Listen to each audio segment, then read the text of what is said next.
Bila berlaku kiamat. Kemudian tentang rasa hari kiamat tu lagu mana? Lah ni kita tu ada gambarannya. Nabi cerita yang dalam Quran cerita.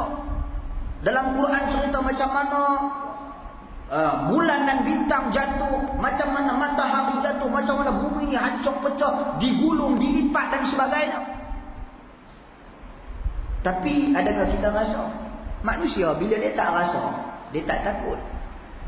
Sebab tu budak-budak kecil, anak-anak kita, air panas ni, gelas panas ni, bila dia rasa sekali benda tu panas, dia tak pegang. Tapi kalau masa dia tak tahu panas, dia pergi pegang. Tapi bila dia kena sekali panas, dia dah rasa, dia tahu, baru dia rasa takut. Jadi adakah di kalangan kita yang telah merasai hari kiamat? Tak ada. Jadi benda ni Allah sahaja yang mengetahui tentangnya. Dan begitu juga tentang peristiwa-peristiwa yang bakal berlaku secara detailnya. Berapa hari yang akan berlaku, berapa tempohnya, bagaimana keadaan, bagaimana peperangan, pembunuhan yang berlaku. Walaupun dicerita di dalam hadis Nabi SAW tentang contoh di antara tanda-tanda kiamat, pembukaan kota Constantinople dibuka semula, yang mana pembukaan yang seterusnya sebelum ni telah dibuka dalam cerita kartun. Apa cerita tu? Apa nama Sultan yang membuka kota tersebut? Sultan Fatih. Ya. Jadi tuan-tuan dan puan-puan, telah dibuka. Akan pembukaan yang digambarkan oleh Nabi SAW di akhir nanti ini, pembukaan yang mana kata Nabi tidak berlaku sebarang pertumpahan darah. Hanya dengan 3 kali ulangan kalimah La ilaha illallah wallahu akbar. Tewas musuh-musuh Allah. La ilaha illallah wallahu akbar. Allah buka jalan-jalan bagi umat Islam masuk kota Konstantinopel. La ilaha illallah wallahu akbar. Harta-harta rampasan perang dirampas, dikumpulkan dan dibahagi-bahagikan. Tak ada sebarang pertumpahan darah pada aku. Kalau nak ikut logika, kalau fikir, tobatlah tak logik. Mana ada pembukaan kota, kita katakan nak dibuka negara-negara ni, bukan satu perkara yang mudah.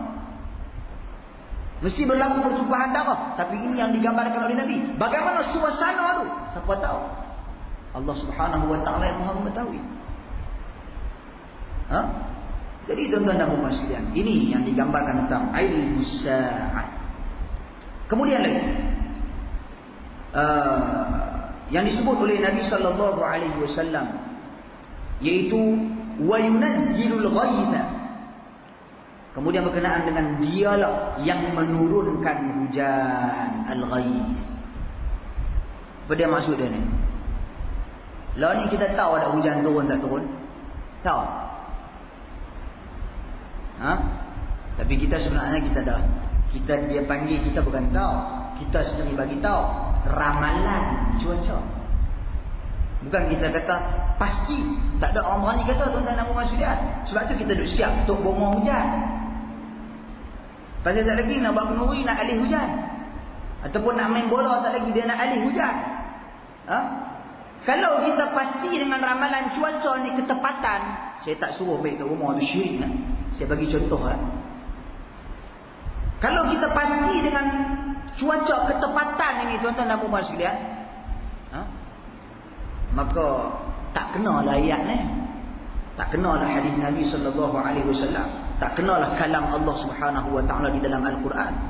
Adakah kita nak utamakan perkataan kita melebihi perkataan Allah dan Rasul? Ya ayyuhalladzina amanu la tuqaddimu baina yadayillahi wa rasulih. Wahai orang-orang yang beriman, jangan sama sekali kamu dahulukan perkataan kamu melebihi Allah dan Rasul. Kita tak dahulukan sesuatu. Maka sudah semestinya yang diertikan di sini memang manusia tak ada siapa pun tahu ketepatan hujan turun bila, pukul berapa. Mana ada dia bagi tahu dalam TV? Sesungguhnya hujan akan turun tepat 6.30 petang, 6.30 poin beberapa saat. Tak ada. Dia akan bagi tahu sebelah petang ramalan cuaca akan berlaku hujan. Hujan petir, ribut dan sebagainya. Sebelah pagi akan berlaku ini. Ketepatan siapa tahu? Allah Subhanahu wa ta'ala. Jadi ini erti dia di sini. Kemudian lagi tuan-tuan dan puan sekalian, dia topik ni sebenarnya satu topik yang menarik. Ada satu artikel yang disusun oleh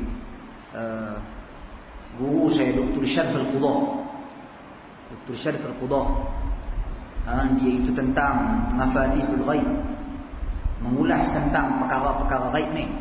Jadi dia mengulas berdasarkan, dikaitkan dengan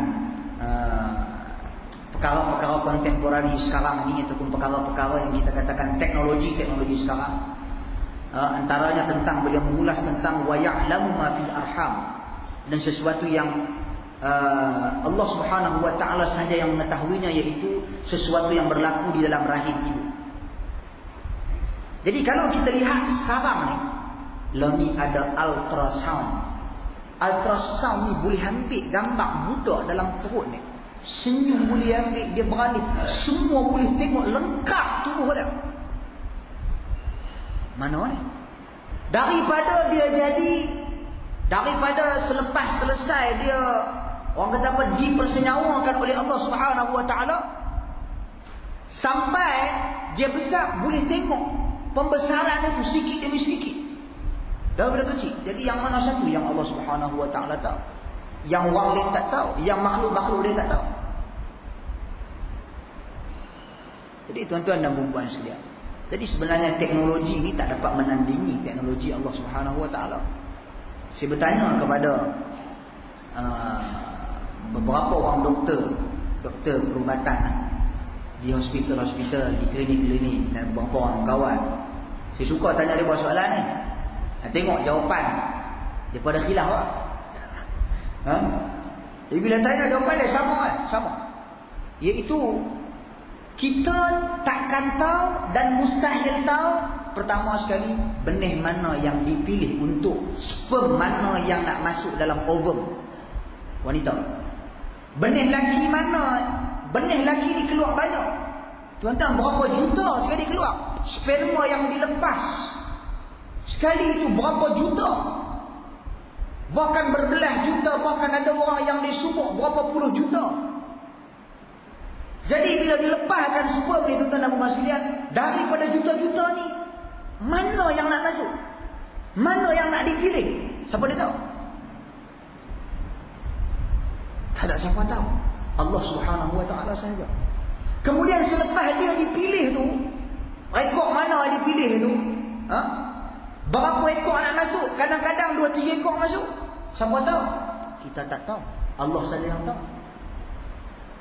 Kemudian daripada situ, tuan-tuan dan puan sekalian, dia ada sel. Perkembangan sel-sel ni daripada ovum tu, nak kembang jadi tangan yang mana?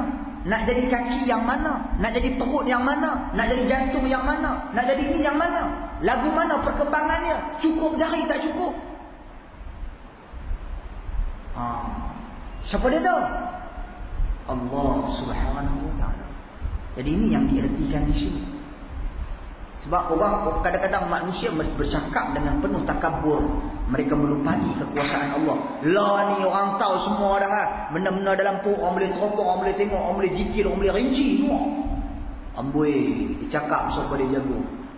Tuan-tuan, sejauh mana kita boleh pergi? Benda-benda ni, 5 perkara yang digambarkan oleh Allah Subhanahu wa taala ni, khususnya takkan ada siapa yang tahu. Biarpilah maju tara manapun, teknologi apa pun, qaddarallahu ma syaa fa'al. Ini satu ketentuan yang pasti, yang tidak akan sesiapa pun mengetahui. Walaupun Allah Subhanahu wa taala buka sikit-sikit bagi tahu. Orang dulu mungkin dia tak tahu. Tak ada ultrasound, tak tahu, tak boleh nampak benda dalam perut. Orang dulu kita tahu. Tapi yang Allah bagi, orang lain boleh tahu. Apa ada, bayi lelaki ke perempuan dan sebagainya.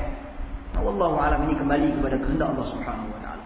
Dan kemudian, wa ma tadri nafsun ma za taksibu ghadan.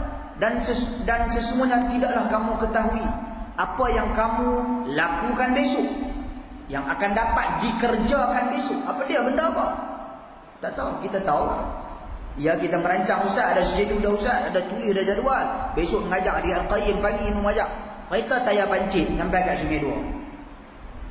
Nak buat apa? Tak sampai Sungai Dua, kat Sungai Petani kita tayar pancit. Ada kematian ke, ada apa-apa masalah ke, tak boleh, tak. Tak ada siapa tahu. Jadi ini satu benda yang pasti bagi Allah Subhanahu wa taala, dan begitu juga wa ma tadri nafsun bi ayyi ardin tamut. Dan manusia